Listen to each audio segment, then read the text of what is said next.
Handguns are one of the hardest firearms to master, but they're not as complicated as some instructors or institutions would have you believe. And I believe you should be able to teach anyone how to shoot a handgun in about 10 minutes. So to start off with, there's three kinds of handguns. You've got revolvers, which are kind of outdated, don't hold a lot of ammunition, and have limited application. You've got breech loading guns, which are also have very limited application. And then you've got your automatics, your Glocks, your CZs, your SIG. I'm going to be talking about semi-automatics.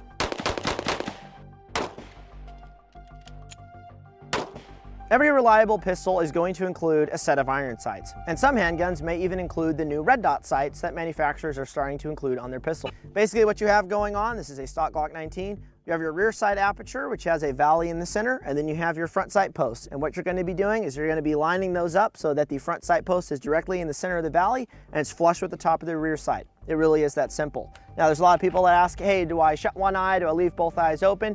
You want to leave both eyes open, and what you want to do is figure out which eye you're dominant with. I'm left eye dominant, I'm right-handed. I'm going to be presenting that eye center with my body, and I'm going to be focusing on my front sight post. So I've got my handgun. It's important to note that the recoil of this pistol is not occurring due to the explosion of the round in the chamber, but is due to this slide reciprocating 20, 30 miles an hour, whatever it is, and then actually throwing the handgun up, picking up, ejecting this casing, picking up a new round, and then I'm able to fire. So as long as my hand is up high with the slide, I'll be able to control that recoil effectively. This just comes down to leverage and friction. If I'm gripping the handgun down low, as this handgun reciprocates, that's obviously going to throw the handgun up in my hand, and that can cause a stovepipe and or a failure to feed or failure to extract because I am limp wristing the pistol. So a big thing to keep in mind is I take my hand and I'm trying to grip the pistol as high as I can into the beaver tail or tang of the pistol. This allows me to have good leverage on the gun itself. To have good friction for recoil management, I'm going to introduce my left hand. I'm going to be gripping high on the gun. Something that I like to do is take these support hand fingers and actually put them in the grooves of my dominant hand right here. This also helps prevent my hand from slipping and recoil. And if you feel yourself slipping and recoil, that's because you're not gripping tight enough. And I know people ask, how tight should I grip my handgun? You want to death grip it, but you want to relax your grip enough that the gun isn't shaking all over the place. But you don't want to dead fish the gun and let it jump around like this because you can potentially cause a malfunction, but you're also not going to shoot very accurately and you're not going to be able to shoot very fast. So tight, high grip with your dominant hand, solid grip with your left hand, with your thumbs running forward like so. If they touch the side, you will not cause a malfunction. With my fingers, my support hand fingers dug into my dominant hand, and that is my grip, and it should be consistent every single time that I shoot with two hands on the pistol. When we've got our grip established, what does our upper body stance look like?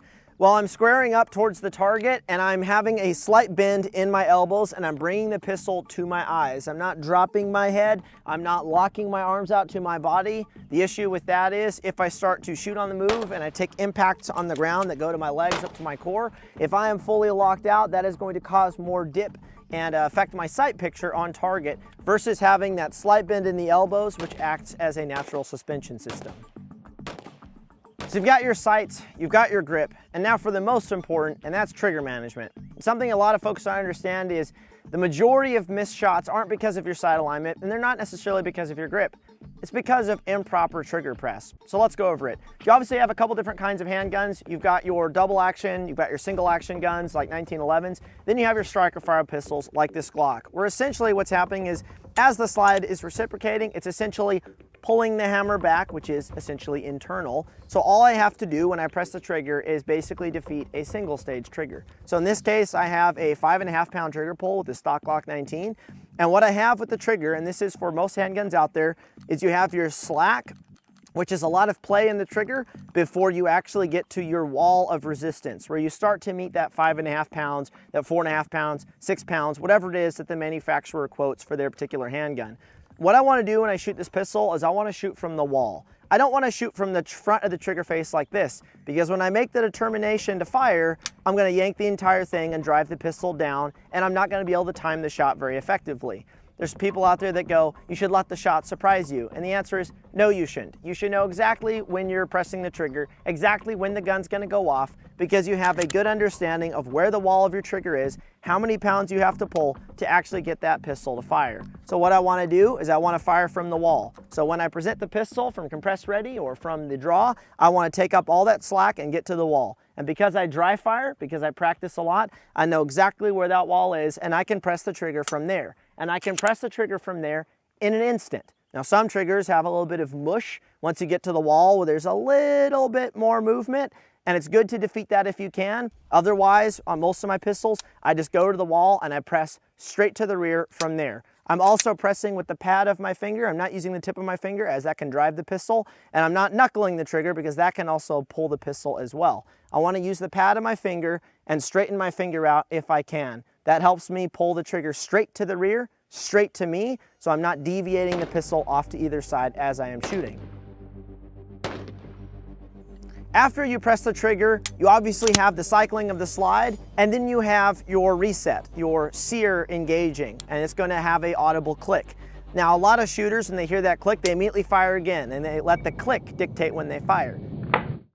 This generally results in poor accuracy. What you should be able to do is, even if you hear that click because you reset slowly, you don't let that dictate when you fire. You're able to come back to the wall, sit on the wall, verify your sight picture in relation to target size and target distance, and then take that shot from the wall when you need to.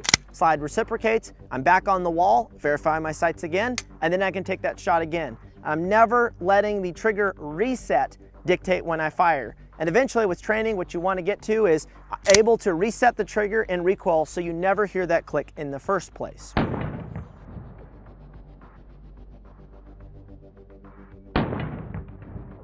One of the biggest issues that new shooters have when they're shooting is recoil anticipation. Something you can do to defeat this is dry firing, knowing exactly where the wall of the trigger is and being able to time your shot effectively. But recoil anticipation, which is essentially when a shooter fires, they yank the pistol down at the last second, they drive their shots low, is not actually a bad thing. What it is it's mistiming of the recoil itself. When I fire the pistol to control recoil effectively, I actually want to drive the gun back on target. I don't want to wait for the gun to come back and settle because that takes additional time. I actually want to be able to fire and then drive the gun back on target as it's reciprocating. So recoil anticipation is just poor timing of this, where people jerk the pistol down right before they fire versus firing and then jerking the pistol down back on target. It takes reps to get better at that. Dry fire helps you become more aware of where your wall is in relation to, where the trigger actually breaks. So that's something all of you need to be doing, is dry firing and figuring out exactly where your wall is and exactly when the pistol is actually going to fire. Another thing you're going to have to do for your handgun is you're going to have to feed it. When it goes empty, provided you have a modern handgun design and you have good magazines, the slide is going to lock to the rear, at which point you're going to dump the empty magazine onto the ground, hitting the mag release, which is usually located where your thumb is. Insert your new magazine, and now at this point you can do one of two things. You can grab the back of the slide to drop the slide, putting it back into battery, or you can hit your slide release, slide lock. There's some debate here. I personally use this. You can also go over the back and drop the slide like so. Important thing to note though, don't ride the slide, pull it back deliberately and let go. If you ride it back, you can cause a malfunction depending on how dirty your gun is, depending on your ammunition. You want to be deliberate with your pistol as you're loading it. Drop the slide, hit the mag release, and now your pistol's ready to go. There are a number of different malfunctions that can occur to your pistol, and there's a lot of different special ways of clearing them. But as long as you understand how your pistol works, how you can lock the slide to the rear yourself, how you can remove the magazine, how you can fully unload the gun and then fully load the pistol again, you can deal with most malfunctions on your own. And to be honest, they don't happen as much as some people think, and they're usually driven by the ammunition that you select, not so much the gun itself. So that's how to shoot a pistol in 10 minutes. Now obviously there's little nuances and other things here and there I didn't get into, and little specifics on how to speed reload faster and target transitioning and shooting on the move. But those are the bare fundamentals and the bare building blocks to starting to teach yourself how to shoot. To simply go to the range and start putting rounds down range, you can become very good at shooting.